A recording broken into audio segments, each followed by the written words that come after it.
What if we're trying to solve an exponential and there's no way we can write 15 and 14 as some number to the same exponent? They don't have the same base, so I can't just automatically say that the exponents have to be equal. What else can I do?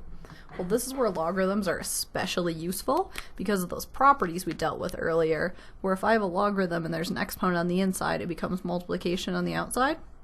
So if I have some stuff trapped in an exponent, one really nice thing I can do to both sides is take the logarithm of both sides. You could do log base 10, you could do natural log, doesn't matter.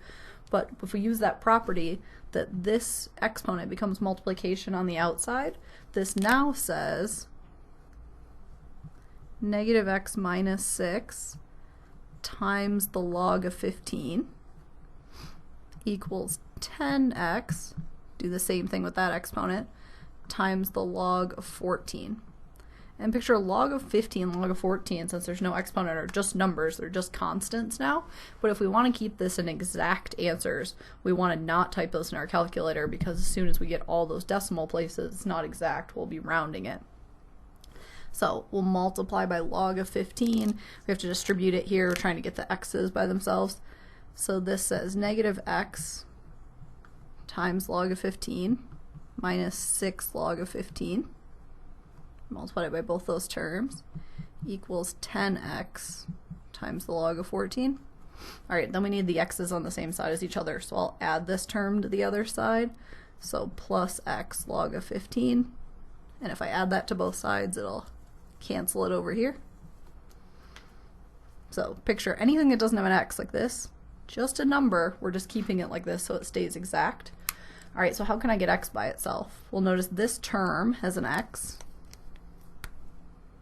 and this term has an x, so that means I can factor the x out and write this as 10 times the log of 14 plus the log of 15.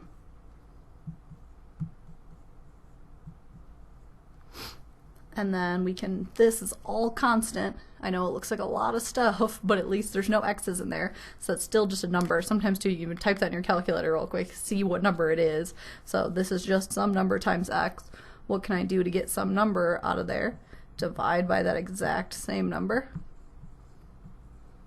So if I do this on both sides, it'll cancel over here.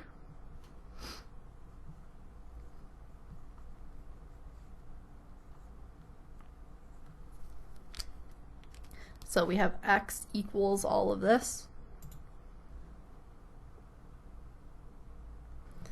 And then if there's not any other general simplifying you can do to make it any more simple, I think it looks good. So this just literally says, and then maybe you could type in your whole answer, especially because these do get looking a little messy.